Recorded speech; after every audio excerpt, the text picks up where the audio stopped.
join this WebEx. My name is Lily Cather, the Deputy Director of Finance and Operations at the Division of Developmental Disabilities. This WebEx is for our Comprehensive Developmental Disabilities, which is also known as CDD, and Developmental Disabilities Adult Day, DDAD waiver providers. We'll be discussing the 15% temporary Appendix K rate increases. We'll be primarily focusing on the authorization and the billing processes for that increase. So before we begin, first and foremost, I'd like to take a moment to introduce our key DHHS team that are on this call with us today. I kind of like to, for our providers to associate the face behind the name, because I'm sure we've had a lot of contact and communication between our team here with the providers. So it's always nice to put a face behind a name. So we have Shauna Adams. Shauna is our DD Community Service Program Manager. We also have Jill Liskey present. Jill is our DD Administrator 2, Field Operations, and she's also the subject matter expert for the DD waivers. And then we also have Charles Waiver with us today. Charles is our DD Administrator, Data Analytics. He's very, very instrumental in pulling the accurate, appropriate data for Appendix K remittances. So if our team, Jill, Shauna, and Charles, if you could take a quick moment to briefly describe the important work you do for our providers, just so they can kind of have a quick overview. I'll start with you, Jill. If you want to go ahead first, please. Yeah, hi. Good afternoon, everyone. I'm Jill Liskey. As Lily had shared, I am the Service Coordination Operations Administrator. I've been with the division for a lot of years, and I feel really honored to be in the position that I'm in. And I have the wonderful opportunity to support our service coordination, our internal service coordination teammates. And so we have a team of just under 300 people across the state. And so I'm glad to be here and do my best to answer any questions that maybe Lily might throw my way. All right, thank you, Jill. Shauna, please. Sure. Good afternoon. I'm Shauna Adams. I'm the Stakeholder Engagement Manager here with the division. I've been here actually 5 years, about 4 days ago. So I help providers with billing, EVV. I help get new independent providers on board, as well as agency providers. I help them. I do the orientations for them. Just really anything provider driven is set my way, and I like to help. So it's good to put some faces with some names. I know I've dealt with or helped a lot of you out, and we've had conversations back and forth. So thank you. Thank you so much, Shauna. Charles, would you like to go next? Yeah, hi, I'm Charles Waiver. I've been with the division for only about 5 months, so I'm kind of new by comparison. I work with the data behind the scenes that gets stored in Therap and help our division pull reports and write information so that we can make good decisions moving forward. As it relates to this project, I'll be working to pull the claim data that we'll use to generate the actual payments. Thank you. Perfect. Thank you, Charles. Yeah, that's our team. We are so happy to be here with you guys today to help out, answer questions, and do the presentation. So I want to describe quickly what today's WebEx is all about. I know we've had a lot of calls from providers asking whether we are going to be discussing anything about the recently appropriated funds by the legislature. And I want to say, not at this time. The information about the appropriated funds will be sent to you at a later date. You will receive a communication ahead of time. So today's WebEx is strictly designed to discuss the temporary 15% Appendix K rate increases and not the recently appropriated funds by the legislature. So therefore, whatever you see on this presentation is only regarding the temporary 15% increase for the Appendix K. And then I'd also like to mention that questions previously submitted will be addressed at the end of this presentation under the Q&A section. So we did receive quite a number of questions from various providers. We consolidated those in a more comprehensive Q&A section. In case your question or answers are not, in case your questions are not answered in this particular presentation, don't worry. We'll give you a chance at the end of the presentation for you to ask your question. You can actually already start typing them in as they come along after the presentation. And we'll also provide you with a phone number and an email address that you can email your questions to, in case they're not answered here.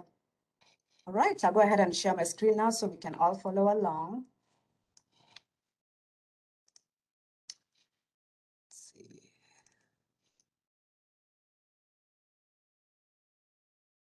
Okay, I want to verify that everybody can see my PowerPoint presentations here. Perfect, thank you. All right, as mentioned earlier, this WebEx is primarily for the providers that provide services for comprehensive developmental disabilities, waivers, that's the CDD, and the developmental disabilities adult day DDAD waivers. And we'll be talking about authorization and billing processes for the Appendix K COVID-19. Again, my name is Lily, Deputy Director of Finance. All right, I already kind of went over the introductions of our team, talked about the Appendix K rate increases and the scope of this WebEx. And then I also discussed about the Q&A and where we got those questions and answers from. All right, so overview of rate increases. So the temporary 15% increase is for services that are rendered from January 1st, 2022 to April 30th, 2022. These services, the payment is going to be processed retroactively, meaning it's going to be done manually. And then it's also going to be covering the services rendered from May 1st, 2022 to June 30th, 2022. Again, it's going to be processed retroactively. So this Appendix K rate increase is, there's some services that are exempt, and some of these will not be able to receive the increased rates. And those services are the home modification services, vehicle modifications, transportation, and personal emergency response services. These ones will not see the increase. All right, we'll talk about the rate increases implementation. So DD will issue 2 payments, and I put a little disclaimer there because I know with the original announcement that Director Tony Green submitted, we were going to submit only 1 payment through the manual process, and then we're going to have the rest of the payment submitted, along with the authorizations and the claims that you submit. So we decided we're going to submit two payments, so expect 2 of those instead of 1. So for service dates, January 1st through April 30th, the final dates for the providers to submit the claims is May 14th. And then we shall begin processing the payments starting May 31st for that first window of services. And then for the second window of services, starting May 1st through June 30th, the final date to submit claims for those is July 14th, and the payment will start being processed by July 31st. Now, I would like to emphasize that the May 31st processing payment date and the July 31st, those are not the dates when payments will be deposited in your bank account. These are the dates when we will start processing the payments. So I would allow at least 20 days because when we process the file, it goes up to our accounting unit. They take about 10 to 15 days to process, and then it takes another 3 to 5 business days for the payment to be deposited in your bank account. So watch out for your payments starting, I would say, June 20th and August 20th. All right, processing payment claims. So all claims for the services with increased rates will be compiled and a 15% increase will be calculated. We shall use the total aggregate total amount and add 15% to that total, and then that's the amount of money that you will be receiving in your bank account. This increase will be sent to each provider with a spreadsheet that lists the claims used to calculate each payment. So we call that an EOP file, also known as explanation of payment file. So this file will detail exactly what the payment is for, how much we'll be paying you, the claims that were impacted, the dates of service. It's going to have all that good information that you will need. And if for some reason it's not enough for you, for your records, you can always reach out to us and we can always generate another file for you if you did one. But it's normally very elaborate. I doubt anybody's going to need anything extra. So, all right, we are on to our Q&A section. So this section, like I mentioned earlier, these are just questions that various providers submitted for us to answer questions. We want to just address those here because I'm sure many other providers have the similar questions. And like I said, if your question is not addressed here, please feel free to type out your question as we go along and we'll answer that after the session. So the first Q&A section is for submitting billing. And the question is, will there be a breakdown in the payment for who it is for and dates of service? And the answer is yes. So DD will send out an explanation of payment file for each provider with all the details. Like I mentioned earlier, everything pertaining to this payment for all the claims you submitted, when it was paid for the services, it's going to all be included in that EOP file. And we shall send that EOP file as soon as we have processed the payment file. So expect that around, for the first batch is around May 31st and then July 31st for the second batch of payments. And then the other question was, do we need to resubmit claims or take any action on our part to receive these 15% payments? And the answer is no. All you have to do is just to ensure that your claims are submitted by the designated deadlines. DD will process the payments accordingly. You do not need to do anything else. We are here to help you. We're here to serve you. We love working with you, so we'll do everything in our powers to help you out. So all you have to do is just submit those claims on a timely basis by the deadline that we listed. Okay, the next Q&A is about late claims. Somebody asked if for some reason we do not meet the deadlines, will we lose the opportunity to receive the money? And if we miss the first deadline, will any of the late claims from the first half be paid at the second deadline? Again, we don't want anybody being left behind. We want everybody to take advantage of these particular remittances. We'll do everything in our power to make sure that everybody's paid. However, I highly recommend that you submit your claims in a timely fashion and meet the deadline so your claims can be included in the payment remittance. DD made the announcement in advance so you can submit your final claims in a timely manner. So I could not stress enough the importance of you submitting those claims on a timely fashion. So to make sure everybody's taken care of. All right, this Q&A is about receiving payment. And the question was, will this be a separate payment or will this be included with our normal payments for claims? So the answer to this is going to be a separate payment. So the 15% increase will be a separate payment remitted twice. Like I mentioned, the first payment is for services rendered between January 1st through April 30th, 2022. And the second payment is for services rendered May 1st through June 30th, 2022. Again, like I mentioned, we're going to process the payment starting May 31st for the first batch and July 31st for the second batch, but expect payments around 20 days after that date. And then the other question was, will the 15% payments be directly deposited or will the checks be mailed? When should we expect to receive the payment? So the answer to that again is all 15% increases will be directly deposited to your bank account that we have on file. The first payment will be processed May 31st, second payment July 31st. Now, like I said earlier, we do rely on our accounting unit within the HHS to process these payment files. So it takes about 10 to 15 days for them to make sure that all their files are in order. And then after they have processed the files, it takes another 3 to 5 business days for the payment to get to your bank account. So again, I would allow up to 20 days after those payment dates I mentioned earlier. And then this Q&A is about additional questions. Somebody asked if providers want to talk to someone about this, is there an email or phone number we can use? And the answer is yes. Again, we're here to serve you. We're here to help you out. So if you have any questions or concerns after this, you can always email it to dhhs.ddproviderrelations@nebraska.gov, or you can also call us at our toll-free number, which is 877-667-6266.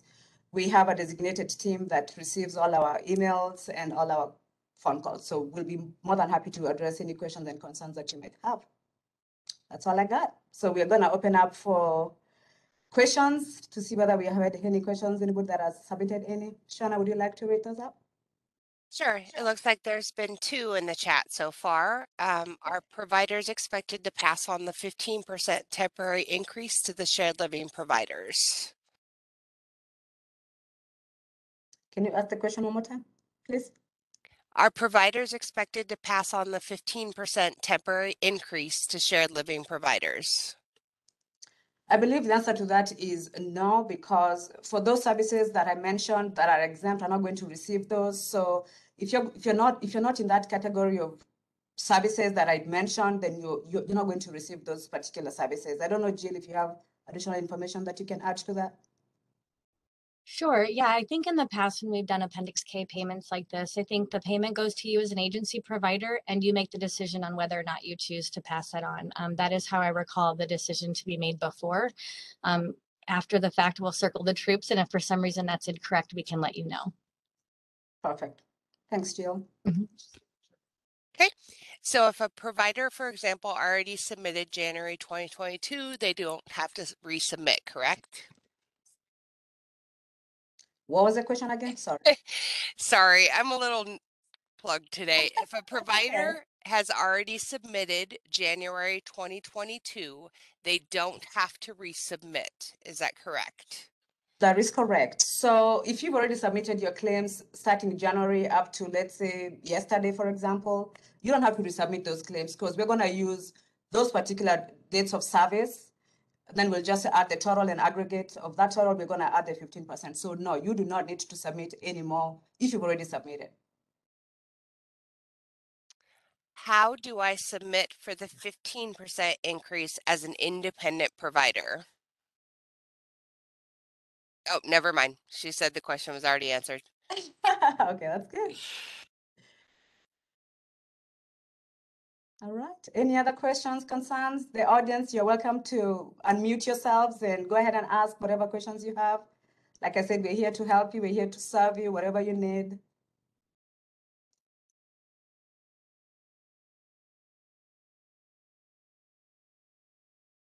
I've been trying to get into the Therap app and it has said there was no services found. I'm sorry, I had a hard time hearing you. Can you repeat your question, please? I've been trying to use the Therap app and it says there's no services found when I log in to try to clock in. I believe that would be a question for Shauna. Can you answer that, please? Amber, let me get a hold of you after this. I think we've already discussed this, but I'll get a hold of you after this, okay? Okay. All right. Thank you.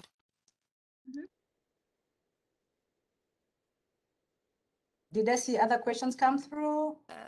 Yes, there's okay. a couple more. To Liz's point, the end focus IDs are sometimes very difficult. Oh, never mind. Hold on. Let me get to Liz's point. Will the exclamation of payments include client names to easily identify them? Yes, the answer to that is yes. I was looking at the previous file that was sent out with the explanation of payment. It does list the specific providers and the clients. Let me see here before I misadvise you. Well, the previous one we did was just for the agency providers. We didn't have any independent providers for that one. I would have to discuss that with Charles after the fact and see whether we will be able to include the specific names of the participants. But I know for the agency providers, we do list the specific semi-providers that you guys have. So. And our intent is to provide that client name. Okay. What is the reason for the income? Is it COVID relief? That is correct. So these temporary 15 Appendix K payments were approved by the Governor Pete Ricketts as a relief for the COVID-related hardship that we all incurred during the COVID pandemic. So I would advise that whatever claims that you submit, these are going to be related to that particular COVID relief payment. And also we had authorization from the federal government, the CMS, that we can go ahead and disperse these payments. And they're attached to the COVID relief. That is correct. If for some reason the claims cannot be submitted by the deadlines for reasons out of the provider's control, either insignificant funds, for example, how will those be handled? So we have very strict deadlines. However, we do have a 2-week period there, which we don't like to disclose because the process is quite elaborate. So we just encourage you to submit them as soon as you can. We will address those on a case-by-case basis, but normally we prefer that you submit them by the actual deadlines. That's why we're having this call today. You have ample time. I mean, the announcement was made a long time ago, so do whatever you can with your powers to help us help you and submit those claims on a timely fashion, please. What is the process of submitting these claims as an independent provider? Charles, would you like to divulge in that? I'm assuming they will just need to submit them as they would normally as they do their own services, and then we'll just calculate based on the services for those service dates. That's all correct. Charles? Yeah, yep, nailed it. Yeah. Thank you. I typically don't see an exclamation of claims. Will this be emailed to me or something that is sent from NetSmart, TELUS, or Therap? That's a great question. So we will email, for each particular provider, we will email them an explanation of payment to the email address that we have on file for you. And just so you know, after this particular WebEx, we'll post this presentation on our website also for you, for the people that were not able to attend to have access to it later. But yeah, but for the EOP file, yeah, we shall email that to you. there will be a second payment instead of incorporating the increase through regular submission starting May 1st? That is correct. Like I mentioned earlier, that our plan was originally not to process them that way because we had our own internal processes here that we're going to incorporate that 15% with the service authorization rates.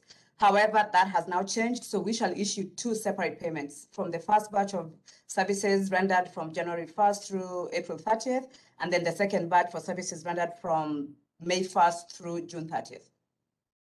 So you will see 2 payments from us, one in July and one in August. Each time hours are submitted from now through June 30th, the 15% increase will be included, correct? That is correct. Like I said, the service dates are from January through June 30th. So any services provided, any claims submitted during that time frame, January 1st to June 30th, the 15% rate will be added onto that. Okay, there's just a comment in here, and Krista, I can give you my contact information. It's just about she doesn't know how to bill. She uses EVV, so I don't think it fits into this. So I'll contact her and give her my contact information. But that's all I see right now. Okay. Are there any other questions from our providers? Feel free to raise your voice and just ask out loud if you don't feel comfortable. I have a question. Can you hear me?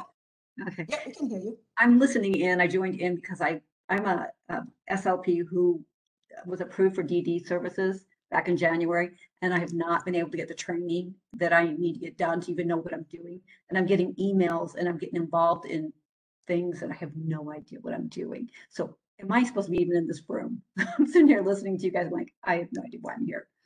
So, but I keep getting emails and like join in. And I'm like, join into why am I here? So, Ms. Jasmine, are you currently a provider for DD waivers then? I got approved for that in January, but I have not I've gone through the process because I can't get the training.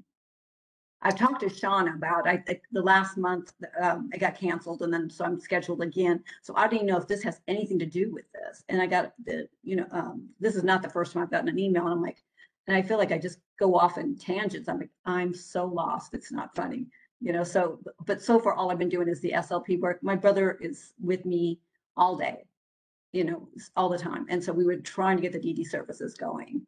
So, and that's kind of where we went. He was going to a place and he didn't like it, and with COVID, it was just easier for him to stay home.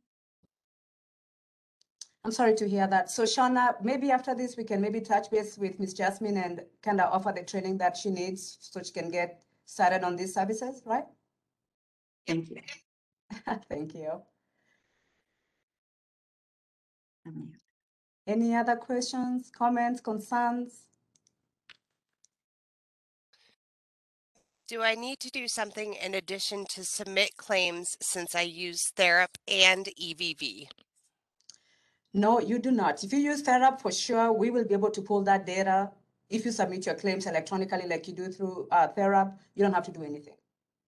Through EVV, we'll have to discuss that offline to find out how that's going to happen. But I believe the data is supposed to be translated through NFocus, right, Charles? Then we can pick that up later. We can pick that data up. I believe so. We should be able to capture that. Okay, perfect. So no, you don't have to do anything. Okay, looks like one more came in. Let me clarify one more time. Will we resubmit for the increase from January forward, or will that be done automatically? I'm sorry if that was already stated. Yeah, you don't have to do anything. All you have to do is just, if you've already submitted your claim starting January through today, for example, you don't have to do anything else. You're covered. We'll just use the paid claims for that service days from January 1st through June 30th and calculate the 15% on those ones. So you don't have to do anything. Just keep doing what you're doing. You don't have to do anything on your end. We got you covered. So I have a question. I am Jerry McCracken, and I'm the regional manager for Connect America. We're a fairly new service provider for Medical Alert, and I see that we are not part of this this funding, which is fine. But I just have a question. Are we so how do people find out about our services? We're a statewide provider. How do we get in touch with the case management agencies that actually do the referring? Because, we are offering mobile systems today that have GPS, and there's a lot of things that go along with our medical alert these days. And then the second question I have is, as far as medication dispensing devices, is that something that the state of Nebraska does not cover yet?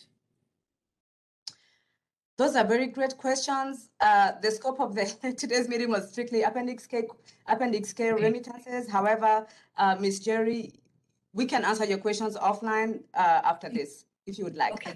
Okay. And nice to meet you, Shauna. A face with a name, right? Yeah, always nice. Okay, thank you very much. I appreciate it. And Of will you be course. sharing your emails? I think I have Shauna's, but I don't know if I've got, everybody's email that. Yeah, we do have the email that's currently on the screen, the DD Okay. Provider Relations. That'll That's a work. great email. That email is monitored. Every question or any concerns is disseminated to the relevant person that can answer your question. So yeah. Okay. Okay. Thank you very much. Of course. The chat's pretty quiet right now. There's nothing else in there, so.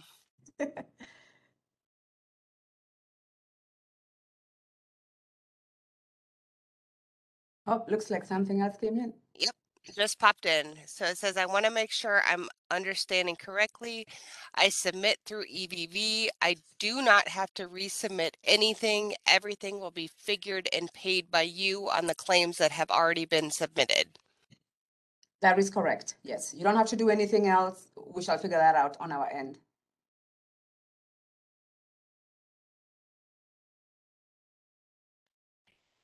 Any plans for extension past June 30th?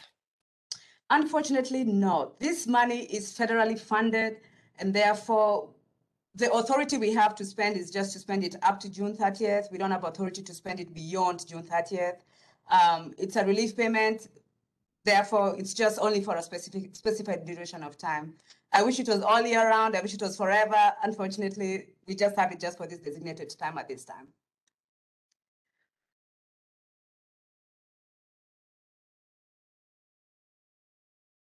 Any other questions?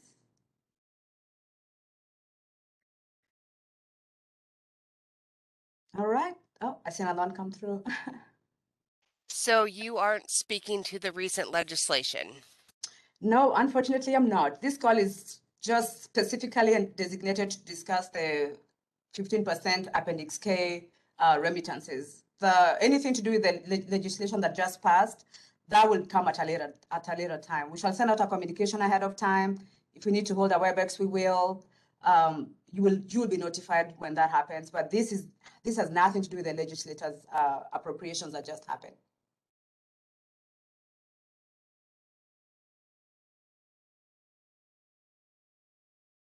Give it another minute and then we'll adjourn. Looks like no more questions. Well, thank you all for your time. I appreciate you guys educating us. So have a good day. Thank you so much. Well, thank you again for taking the time. Appreciate it. Don't hesitate to email us and call us if you have other questions after this. Okay, I'll do that. Thank you very much. Yep. Bye-bye.